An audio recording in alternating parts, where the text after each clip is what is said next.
Olá, queridos alunos do 8201 Fundamental, aqui é o professor Aide. Sejam bem-vindos a esse segundo semestre para as novas aulas de História. E hoje nós vamos falar um pouco sobre um assunto que tem muito a ver com nossa América, né? E eu vou até dar um tema gerador através de uma música. Te amo, espanhola, te amo, espanhola.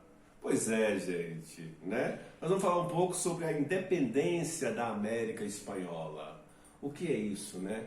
A independência da América Espanhola. Como ela aconteceu, quais os antecedentes, né, que fizeram a América, antes da América ser independente, né, que rumaram para isso, né?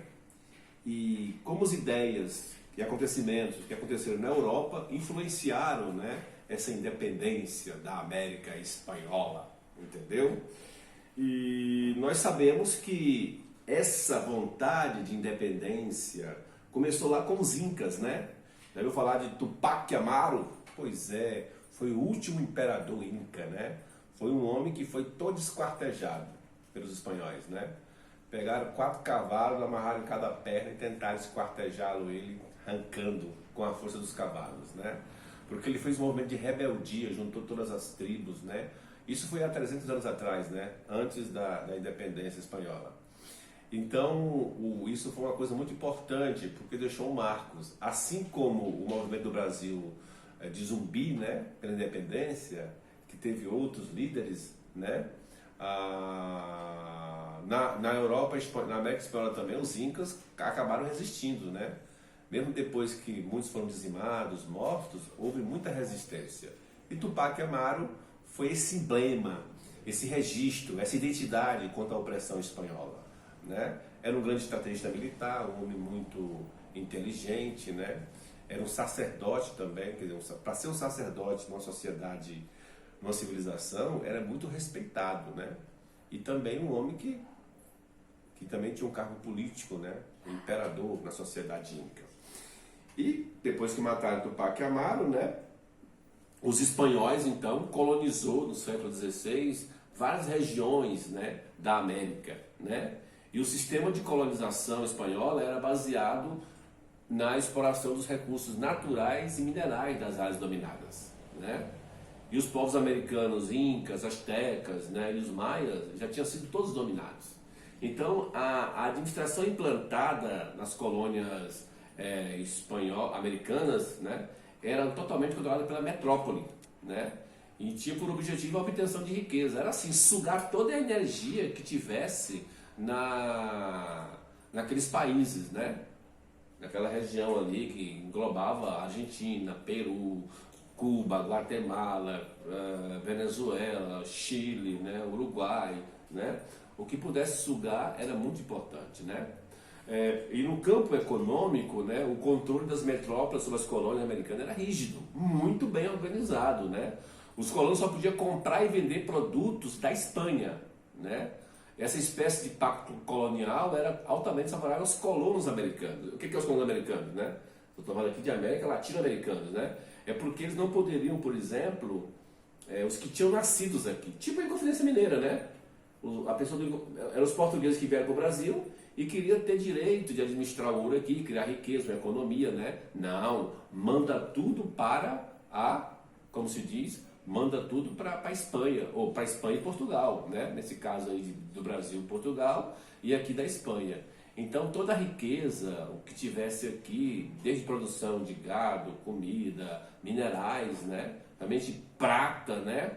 Porque tinha aquela ideia de que a prata era o dólar daquela época, né? Quem tinha muito metal, metalismo, né, tinha condição de ter poder de trocar por outra coisa, porque a prata você faz um tecido, faz armas, né? A prata era a moeda de troca referente àquela época, né? Prata e ouro. E eles precisavam, e aqui nas Américas tinha muito ouro, tinha muita prata, né? Principalmente para poder, como se diz, ser moeda de troca para comprar produtos industrializados dos países, né? E aí movimentar um pouco seu poder econômico, né? Militar, etc. E eles iam buscar isso aqui nas Américas, né? Só que tinha nascido uma classe aqui chamada crioula. Crioula é aquilo que é criado no país, nascido, criado aqui. Crioulo não é negro. Quando a gente fala, e o negro crioulo? É aquele negro que nasceu no Brasil, criado aqui.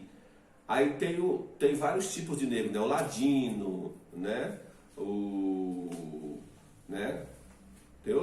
O crioulo é o crioulo nascido aqui. Aí o pessoal só designa crioulo para negro. Não, crioulo é aquele nascido aqui. Por exemplo, raça crioula, que é nascida no local, assim, é originário daquele local. Semente crioula, de preferência a semente que é natural, né? Que não foi modificada, que não foi manipulada, né? Que é pura. Então o crioulo eram os filhos da elite espanhol que nasceram aqui e que moravam aqui, dominavam aqui, pagavam impostos, ganhavam muito dinheiro, pagavam impostos, mas não tinha direito, sabe de quê? De decisão política na corte espanhola, né? Acima dos crioulos, tinha os chapetones. Chapetone eram os caras mais privilegiados, eram os caras que a colônia espanhola mandava para cá para pegar os grandes cargos burocráticos, né? Administrativos e até eclesiásticos, religiosos, né? E esse pessoal ficava aqui vigiando os outros espanhóis, mestiços, né? Brancos pobres, né? Fidalgos, né? E também os, como é que se diz? Os indígenas, né? Que eles também escravizavam muito. Era a pior raça que era se os crioulos, que tinham um pouco de poder, estavam descontentes, imagina o que era mestiço, e o pior do que o mestiço era o indígena mesmo, né? Que era maltratado mesmo, né? Porque a igreja fazia de tudo para tirar a riqueza e a identidade deles, né? Fazendo essa questão dos jesuítas, né? De querendo catequizá-los para purificar eles como pessoas cristãs, né? E então podia ver, se os crioulos que tinham dinheiro, alguma riqueza, né? E eles não tinham poder nenhum, não. Os chapetones tinham poder, porque eles administravam a riqueza dos espanhóis, cobravam impostos, né? E mandavam tudo para lá. Porque eles cobravam impostos dos crioulos que produziam aqui, né? Que estavam produzindo alguma coisa aqui, né? Tipo fizeram com os Inconfidente Mineiro, com o quinto, né? Aquele quinto, os 20% do imposto, né, que a coroa vinha buscar aqui, né, que resultou na morte do Tiradentes lá, dos Inconfidentes. Já sabe essa história em Minas Gerais, né? E aqui esses caras então começaram a perceber, né, que precisavam parar com esse pacto colonial, né? Eles queriam, na verdade, ter poder para administrar aqui. E aonde que eles tinham poder? Tinha uma coisa chamada câmaras locais, só para decidir coisas de rua aqui, como devia ser a rua, o zoneamento de uma construção de uma igreja, uma feitoria, somente aqui. Eram as câmaras locais, né? As câmaras de vereadores, podemos dizer. Chamavam de cabildos, né? Quer dizer, chamavam de cabildos, eram os lugares onde eles administravam. Mas só isso. Porque, na verdade, as decisões mesmo estavam lá, né?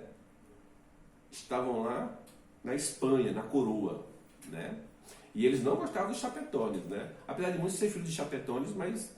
Porque o chapetones, ele não era nascido aqui. Ele vinha para cá, mas ele não era nascido aqui, era nascido na Espanha. O crioulo era o que nascido aqui. Então tinha menos direitos do que os chapetones, que eram os espanhóis diretamente nascidos na Espanha, que vinham aqui cobrar impostos, regular leis, né, e etc. Tá bom?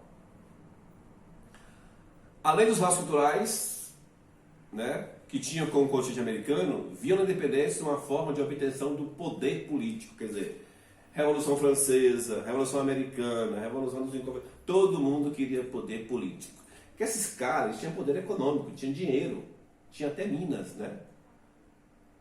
Mas não decidia nada. Se alguém botasse o imposto aqui, você vai pagar um imposto de 40%. Eles pagavam. Político não. Opa, nós estamos donos da riqueza aqui, vamos botar só 10% de imposto, sim, e vamos colocar nos mais pobres. Eles podiam decidir isso entre eles, né? Mas só que a lei vinha da Espanha, então eles queriam isso.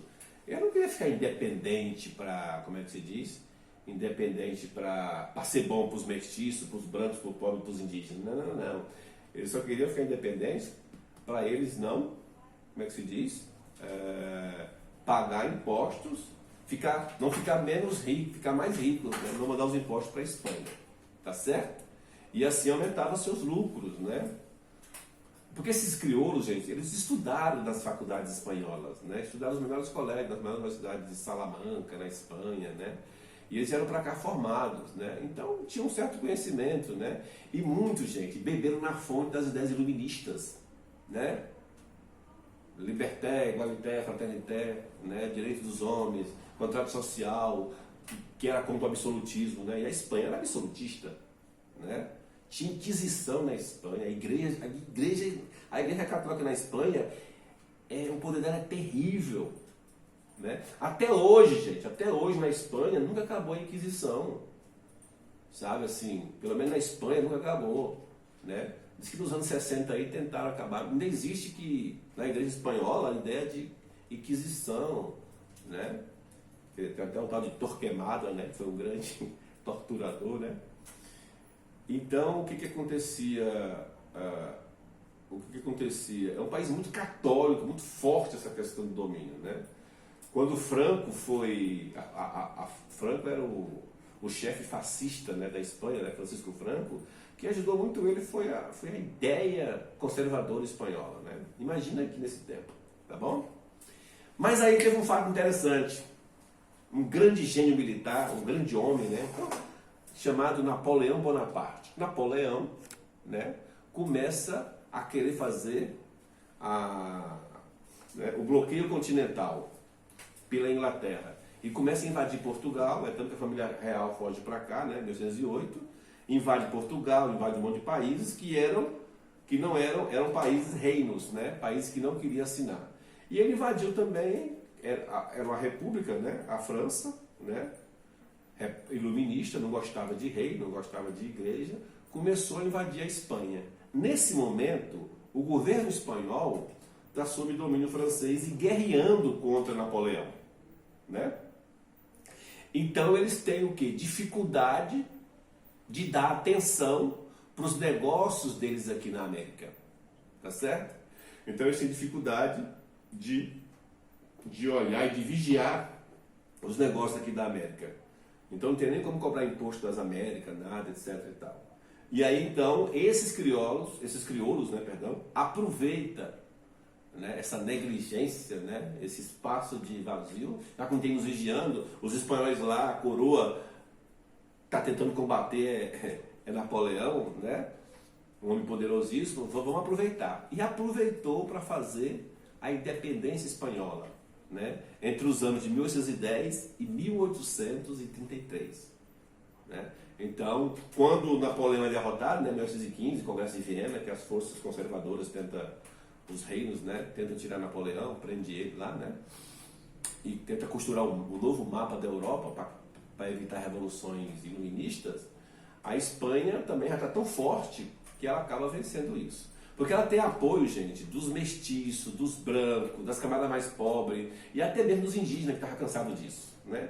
É tipo a Revolução Francesa, em que os jacobinos, né, os montanhosos, né, todo mundo se juntou, os liberais, né, se juntaram para poder dar poder. Aí no final quem ganhou foram os girondinos, né, que era a classe burguesa, né, mais forte. Mas numa revolução ela é boa porque une todos aqueles grupos que estavam, né, desagradados, né, que se sentia desprestigiado com a cobrança de imposto, né, com a falta de poder político, de decisão e pronto aqui no país dele. Então esse pessoal começou então a aderir à ideia dos crioulos, né?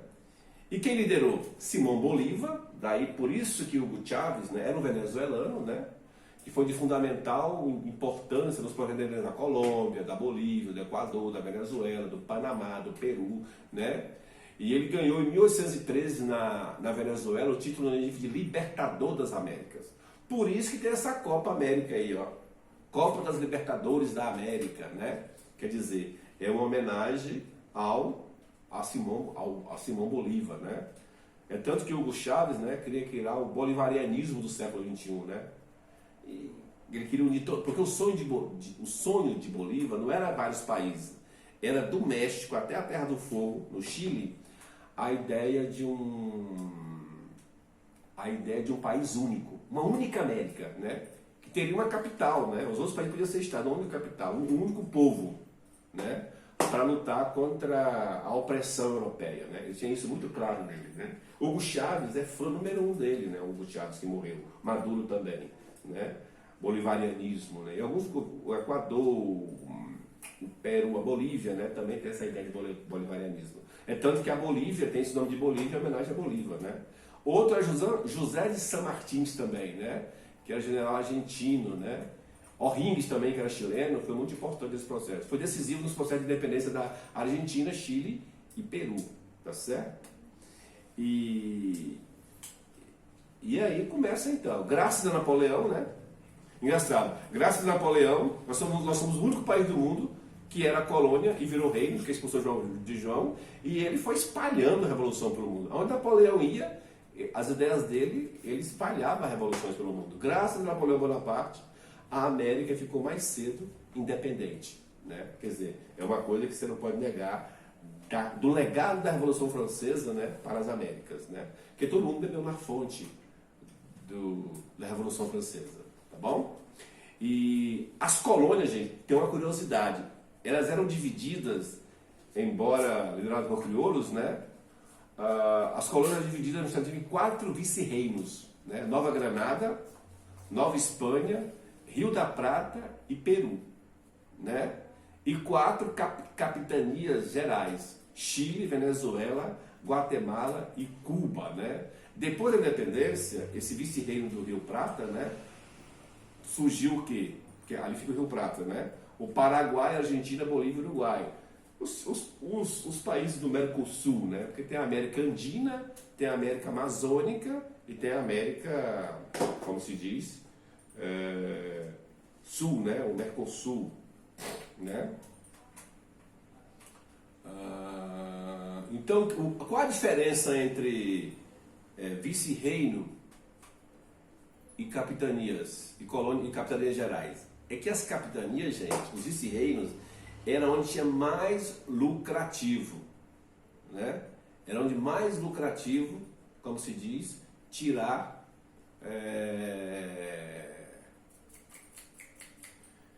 por exemplo, então, Colômbia ali, né? Tinha muita riqueza, né? Nova Espanha, que era Argentina, né? Rio Prata, perdão, né? E Nova Espanha não, Nova Granada era, se eu não me engano, Nova Granada era a Colômbia, né? E tinha ali o Rio Prata, que era Argentina, Paraguai, Uruguai e Bolívia, né? E o Peru, porque o Peru tinha prata e tudo, era diferenciado, né? Eles eram as regiões mais ricas, economicamente. Já as capitanias gerais, gente, era como se fosse para fortificar contra invasões de piratas, né? Era um processo assim de Chile, Venezuela, Guatemala e Cuba, né? Eram regiões que eram para fortificar para que invasores, piratas, né? Ela era mais de caráter militar. Enquanto o vice-rei era mais de caráter econômico, né? Porque de lá vinham as maiores riquezas, maiores minérios, maiores produções, né? Desses outros, né?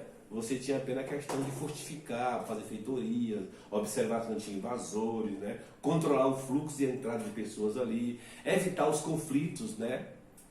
Rebeliões, né? Descontentamentos, né? Então ele tinha esse poder muito grande de controle nesse sentido, tá bom? Mas